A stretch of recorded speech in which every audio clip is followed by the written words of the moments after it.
महाकुंभ मेला हिंदू पौराणिक कथाओं में निहित है। यह दुनिया का सबसे बड़ा सार्वजनिक समागम और आस्था का सामूहिक आयोजन है। इस समागम में मुख्य रूप से तपस्वी, संत, साधु, साध्वी, कल्पवासी और सभी क्षेत्रों के तीर्थयात्री शामिल होते हैं। इसका आयोजन 12 सालों के अंतराल में 4 स्थानों पर किया जाता है। इन 4 स्थानों में पहला स्थान है हरिद्वार, उत्तराखंड में गंगा नदी के तट पर। दूसरा मध्य प्रदेश के उज्जैन में शिप्रा नदी के तट पर। तीसरा नासिक, महाराष्ट्र में गोदावरी नदी के तट पर। और चौथा स्थान है उत्तर प्रदेश के प्रयागराज में गंगा, यमुना और सरस्वती के संगम पर। और इस बार 2025 का महाकुंभ भी उत्तर प्रदेश के प्रयागराज में आयोजित किया गया है, जो 13 जनवरी 2025 से प्रारंभ होकर 26 फरवरी 2025 तक चलेगा। कुंभ मेला एक ऐसा आयोजन है जो आंतरिक रूप से खगोल विज्ञान, ज्योतिष, आध्यात्मिकता, अनुष्ठानिक परंपराओं और सामाजिक सांस्कृतिक रीति रिवाजों और प्रथाओं के विज्ञान को समाहित करता है, जिससे यह ज्ञान में बेहद समृद्ध हो जाता है। कुंभ मेले में सभी धर्मों के लोग आते हैं, जिनमें साधु और नागा साधु शामिल हैं, जो साधना करते हैं और आध्यात्मिक अनुशासन के कठोर मार्ग का अनुसरण करते हैं। सन्यासी, जो अपना एकांतवास छोड़कर केवल कुंभ मेले के दौरान ही सभ्यता का भ्रमण करने आते हैं। इसमें हिंदू धर्म का पालन करने वाले आम लोग भी शामिल हैं। कुंभ मेले के दौरान अनेक समारोह आयोजित होते हैं। हाथी, घोड़े और रथों पर अखाड़ों का पारंपरिक जुलूस, जिसे पेशवाई कहा जाता है, शाही स्नान के दौरान चमचमाती तलवारें और नागा साधुओं की रस्में तथा अनेक अन्य सांस्कृतिक गतिविधियां, जो लाखों तीर्थयात्रियों को कुंभ मेले में भाग लेने के लिए आकर्षित करते हैं।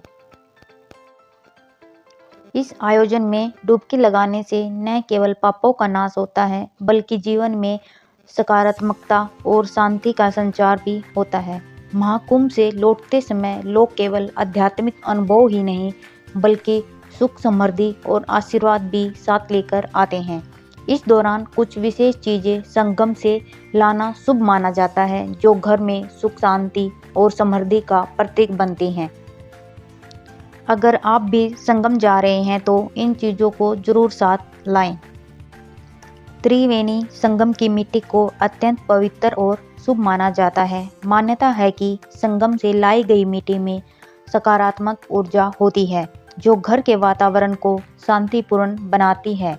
इसे घर के मुख्य द्वार पर या पूजा स्थल पर रखने से नकारात्मक ऊर्जा का नाश होता है और सकारात्मक ऊर्जा का प्रभाव बढ़ता है।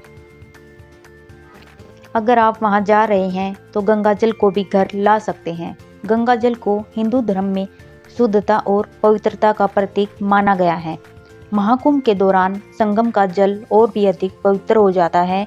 इसे घर लाकर पूजा स्थल पर रखने से पारिवारिक कलह समाप्त होती है और घर में शांति और समृद्धि का वास होता है। इसके अलावा गंगाजल का उपयोग धार्मिक अनुष्ठानों और पूजन में किया जाता है, जिसे आध्यात्मिक उन्नति होती है।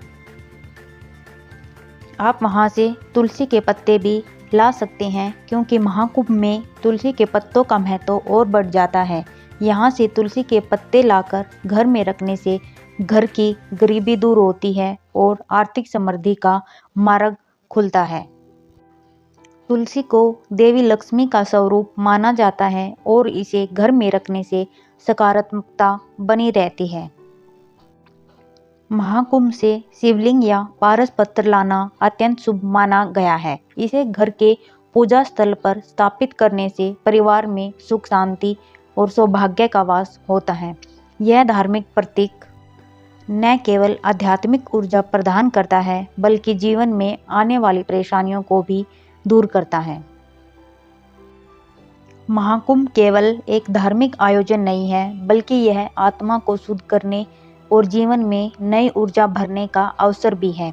यहाँ आने वाले श्रद्धालु न केवल स्नान करते हैं, बल्कि संतों के प्रवचनों और धार्मिक अनुष्ठानों में भी भाग लेते हैं। महाकुंभ से लाई गई चीजें जीवन में सुख, शांति और समृद्धि का आशीर्वाद लाती हैं। क्या आप जानते हैं कि इन 4 स्थानों पर महाकुंभ मेले की शुरुआत क्यों हुई? पुराणों के अनुसार समुद्र मंथन के दौरान भगवान धन्वंतरी अमृत कुंभ लेकर आए थे।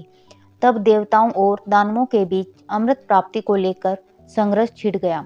भगवान विष्णु ने इस संघर्ष को रोकने और अमृत को सुरक्षित रखने के लिए मोहिनी का रूप धारण किया।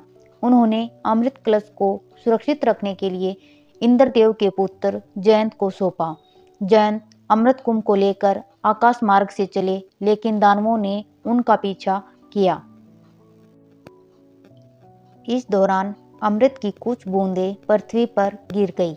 ये बूंदें प्रयागराज में गंगा यमुना सरस्वती के संगम पर, हरिद्वार में गंगा नदी में, उज्जैन में शिप्रा नदी में और नासिक में गोदावरी नदी में गिरी। इन्हीं स्थानों पर कुंभ मेले की परंपरा शुरू हुई।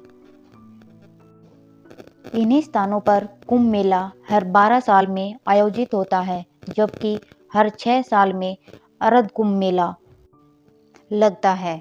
कुंभ पर्व का महत्व केवल धार्मिक दृष्टिकोण से ही नहीं, बल्कि सामाजिक और सांस्कृतिक दृष्टि से भी अत्यंत महत्वपूर्ण है। इस मेले में संत महात्मा, ऋषि मुनि, आस्थावान श्रद्धालु और पर्यटक बड़ी संख्या में शामिल होते हैं। क्यों हर 12 वर्ष में लगता है कुंभ मेला? आइए जानते हैं। जब अमृत कलश को लेकर देवताओं और असुरों के बीच 12 दिव्य दिनों तक संघर्ष चला था, ये 12 दिन पृथ्वी के 12 वर्षों के बराबर माने जाते हैं। वहीं ज्योतिष दृष्टिकोण से देखा जाए तो बृहस्पति ग्रह हर 12 वर्षों में 12 राशियों का चक्कर पूरा करता है। ऐसे में कुंभ मेले का आयोजन उस समय होता है जब बृहस्पति किसी विशेष राशि में शिथिल होते हैं।